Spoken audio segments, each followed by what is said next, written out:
I want to welcome you guys back to another episode of Pistons Talk Podcast presented by FanDuel. Pistons play their fourth game of this week, second night of a back to back, going down to South Beach to play the Miami Heat. What we'll be talking about today in this episode is we're going to be going over our quarter notes with tonight's game. There was a quote that was taken out of context. Bleacher Report, out of all accounts, picked it up. I do have the full quote in the context in video form, so we'll be putting the video on the screen for you guys to listen to. We'll kind of be talking about this quote from JB Bickerstaff talking about the Boston Celtics. And we also have a couple of post-game quotes from Jalen Duren talking about the defense and talking about himself. And then we'll outlook the games next week. Pistons play 4 times next week. They do have a back-to-back, so should be a fun episode to end the week. But let's get into our quarter notes with the Detroit Pistons versus the Miami Heat. To start the first quarter, the Heat opened up on a 10-2 run. JB took a timeout, obviously, 8:34 mark. Pistons just could not generate good looks and hit shots. I felt like a lot of the jumpers that we were settling for were pretty like low percentage shots. I don't really feel like the ball movement again wasn't there where I've seen in previous games where they're moving the ball, there's body movement, player movement. It was a lot of the same. It was a little bit better today, but not much. Miami obviously was able to kind of take advantage of that. I think perimeter wise, defensively, we were leaving the Miami Heat open for threes, whether that was Bam Adebayo, Tyler Hero. They just weren't closing out on their 3-point shooters. And we're getting outworked on the glass in the first as well. Tyler Hero had multiple rebounds in the first quarter where he was outworking the Pistons front court. And Miami was able to drive the ball into the paint and get a basket with these.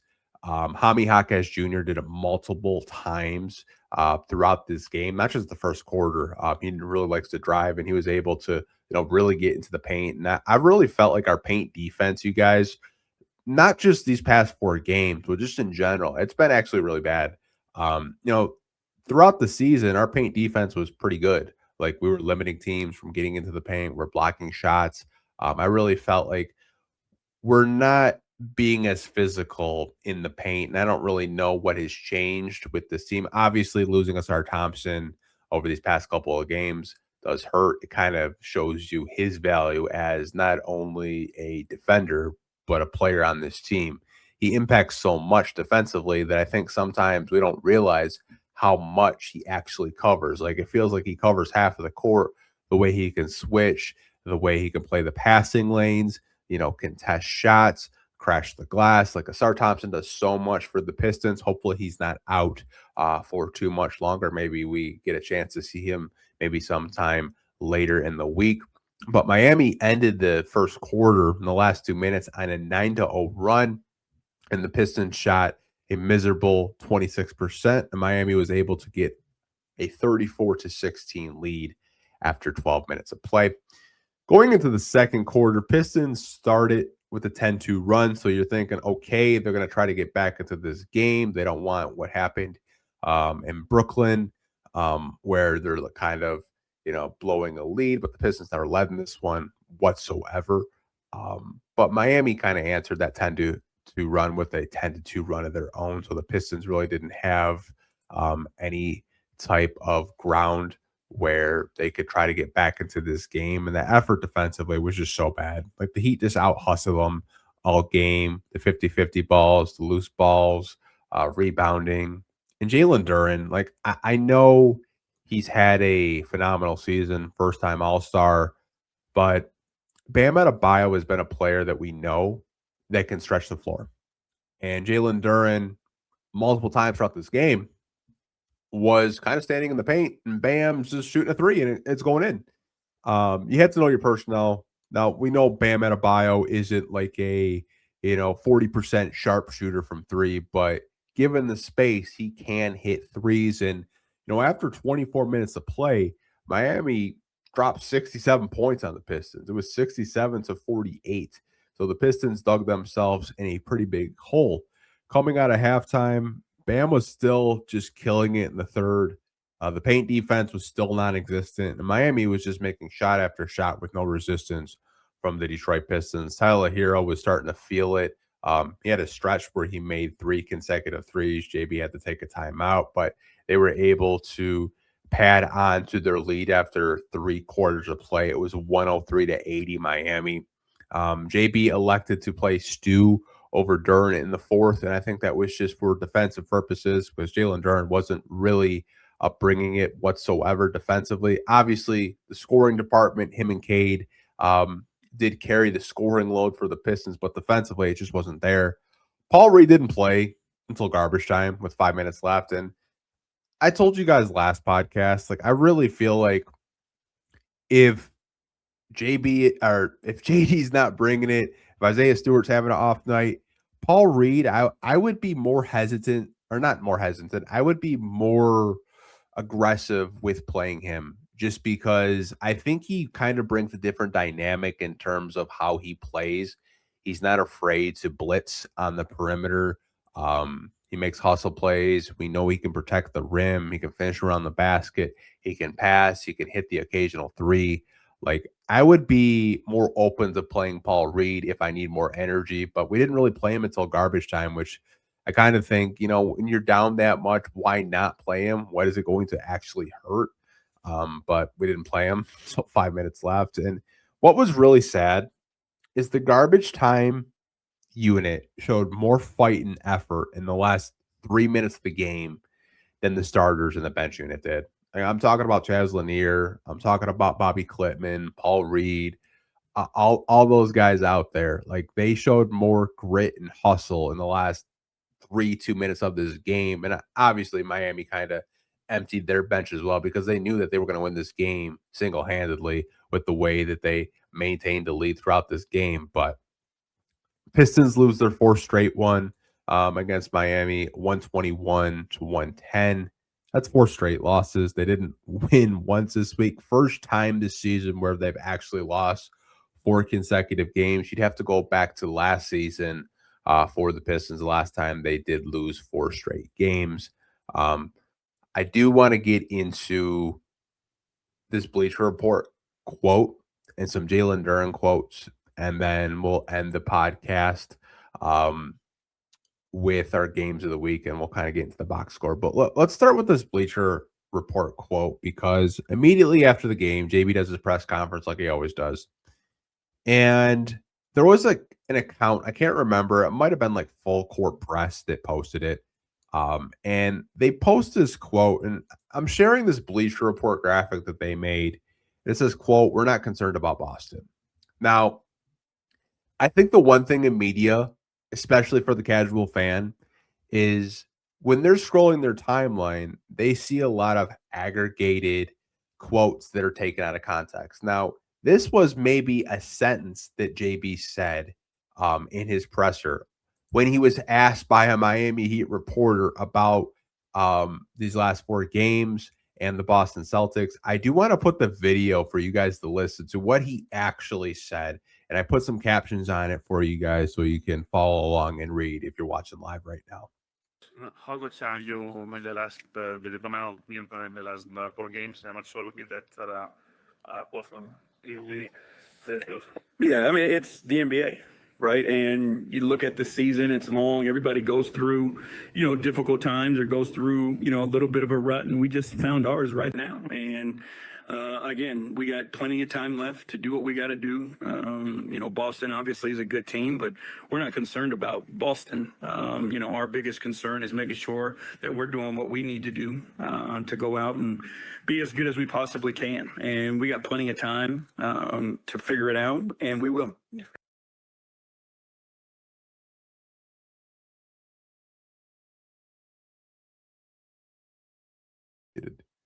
So you could obviously tell that Bleacher Report decided to take one little sentence from a 40-second question from a reporter from the Miami Heat side to ask JB about the Eastern Conference standings right now, where Boston is in second place and they're gaining some ground on the Detroit Pistons for that number 1 seed.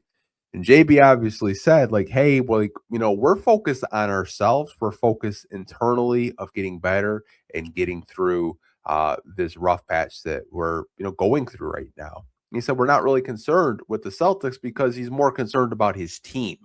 I think sometimes in media, these accounts like Bleacher Report, NBA Central, these aggregated accounts can take a lot of things out of context. I think it's very important to show context of what he was actually saying. And I think Bleacher Report did a disservice to themselves because they're a very big NBA account. I see a lot of you guys, throughout the year, you'll send me a Bleacher Report article like, hey, what do you think of this? What do you think of that? Obviously, I think some of their articles are very clickbaity, but I think it's just kind of lazy on their part. And it's not just Bleacher Report. I saw DraftKings post the same thing as well about this quote, and they only played 10 seconds out of a 40-second clip. But I did want to kind of talk about it for a little bit because I thought it was like really lazy on their part as a bigger media company. Now, there are a couple more quotes from the presser, and one of the quotes was with Jalen Duren. This comes from Cody Davis, and Jalen Duren was kind of talking about how they weren't locked in, and this is what he had to say. He said, quote, I just think we're not locked in, including myself.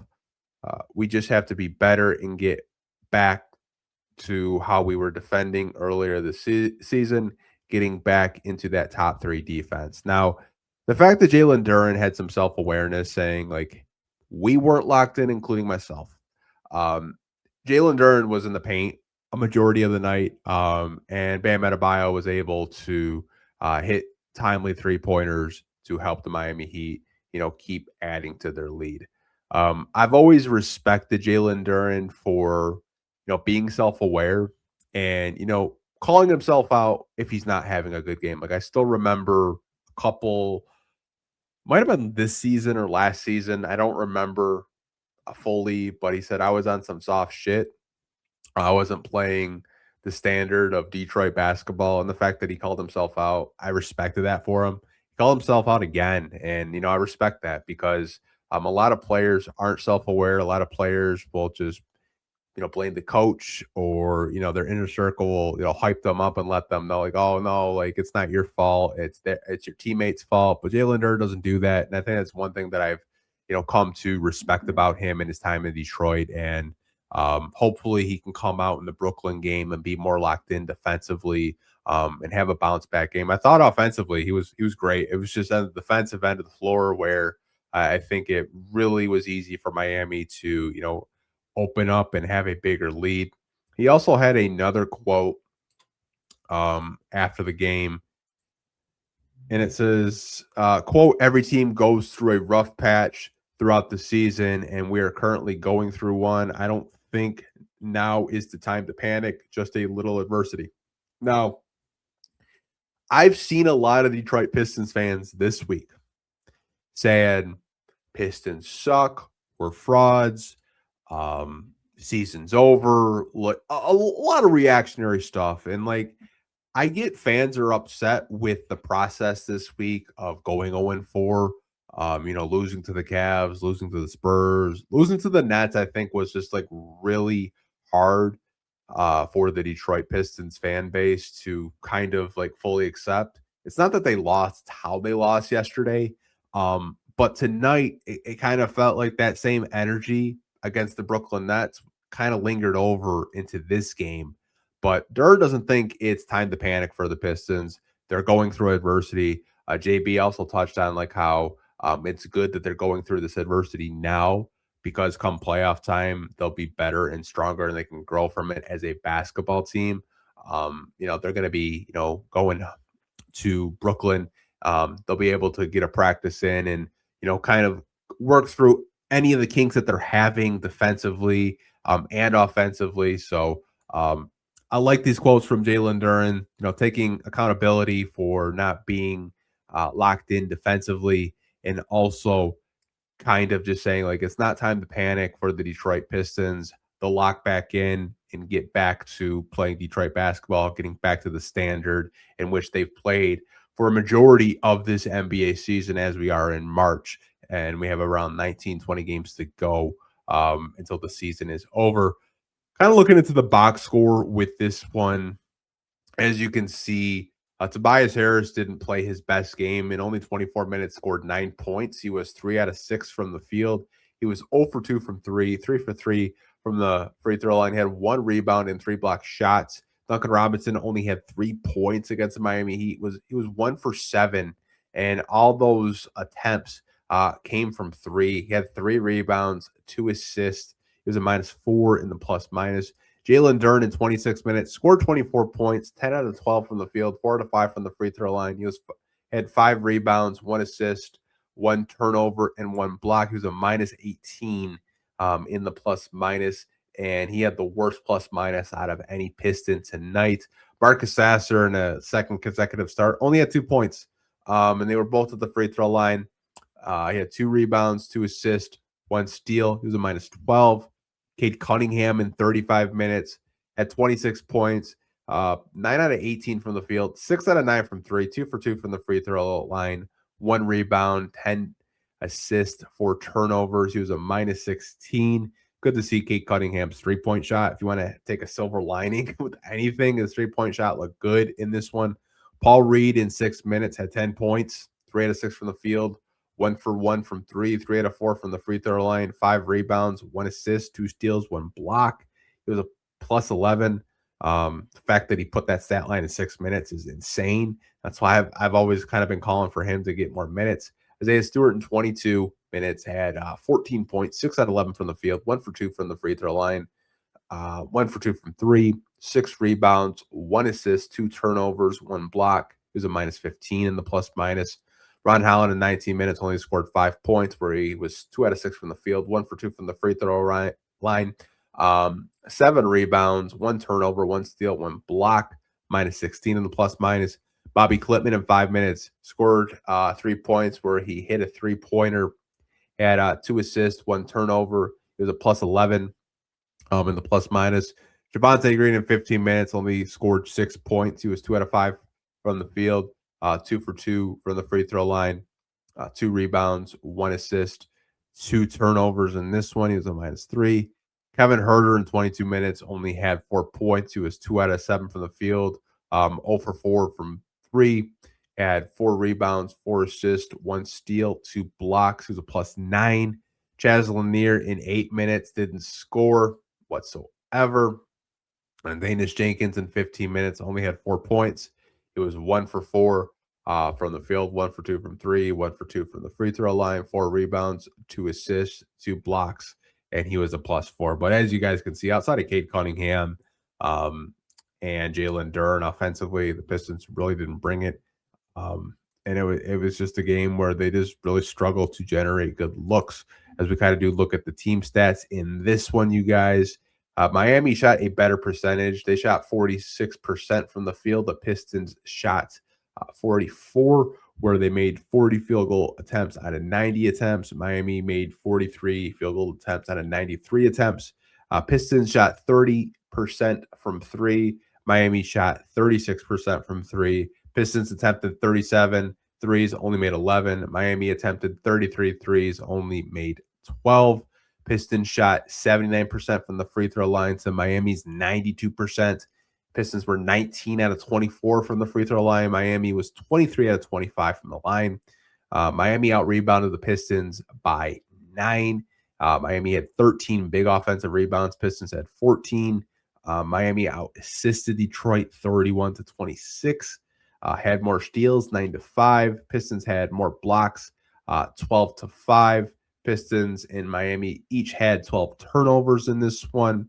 Fast break points, the Pistons had 56 to Miami's 58. At points in the paint, they were dead even at 23 apiece. But Miami is a team that likes to play fast. That's why the fast break points are so high for them. They're one of the faster paced teams in the entire NBA. But they're a very good basketball team. Like, don't get it twisted. Like, Miami's a good team. I think they're gonna try to get out of the play-in, try to get to that 6 seed possibly. And I think if they keep playing the brand of basketball they're playing, Tyler Hero right now is in an absolute heater. Bam's playing well, Khalil Ware's playing well, and they have some complementary pieces that I like on their team. Like, I love Davion Mitchell as an on-ball defender. I think he did a really good job of just guarding whether it was Cade or Duncan Robinson tonight. He's just a really scrappy defender. I mean, I've liked him. Remember doing pre-draft stuff with him when he was coming out of Baylor. Like, really liked his game a lot. I did say we were kind of look at the games for next week. So let's take a look of how many games the Pistons will be playing and who they're going to be playing. So they're going to be on the road on March 10th against the Brooklyn Nets. So we get to play the Nets again, and that will be at 7:30. So hopefully the Pistons come to play on the 10th and they can get back into the win column. They're going to be playing the Philadelphia 76ers at home. That will be an Amazon Prime game at 7 p.m. We did get some news earlier today that Tyrese Maxey actually did suffer an injury. He might not be available for that game, so TBD on that if Tyrese Maxey will be available. But that will be a home game for the Detroit Pistons on the 12th against the Philadelphia 76ers. And then they have a back-to-back against the Memphis Grizzlies on the 13th at 7:30. That will also be a home game for the Detroit Pistons. You get to see the Memphis Grizzlies first time without Jaren Jackson Jr. So that'll be interesting to see how Memphis does play against Detroit. And then you end the week on the road going to Toronto. This will be a 3:30 p.m. away game on Sunday, so an early Sunday game for the Detroit Pistons. But they have 4 games this week. Look at the schedule. I honestly think the way that they're playing right now, I see maybe 2 wins. And the reason why I see 2 wins is that I think they can beat Brooklyn if they lock in and they take care of business. And I think they can take care of the Memphis Grizzlies. Philly might be a tough game. Philly does still have some players on their team that I think match up pretty well with the Detroit Pistons. Just depends on who's going to step up for them. And Toronto has a lot of guys that can put the ball in the basket. Obviously, the last time we played Toronto right before the All-Star break, Paul Reed and Cade Cunningham went absolutely crazy in Toronto. So it'll be interesting to see how the Pistons kind of approach this week coming up. I think these are games that are very important for them. You know, these last 20 or so games, I think, are a good test to see like what they'll possibly do in the playoffs. I know JB talked about them, locking in a little bit, fixing the things that they need to fix. But again, the Detroit Pistons lose their 4th straight game in this one, 121-110. And looking at the FanDuel odds before we end this podcast, you guys, like, they thought the Pistons were going to win this one. They had them as a 1.5 point favorite.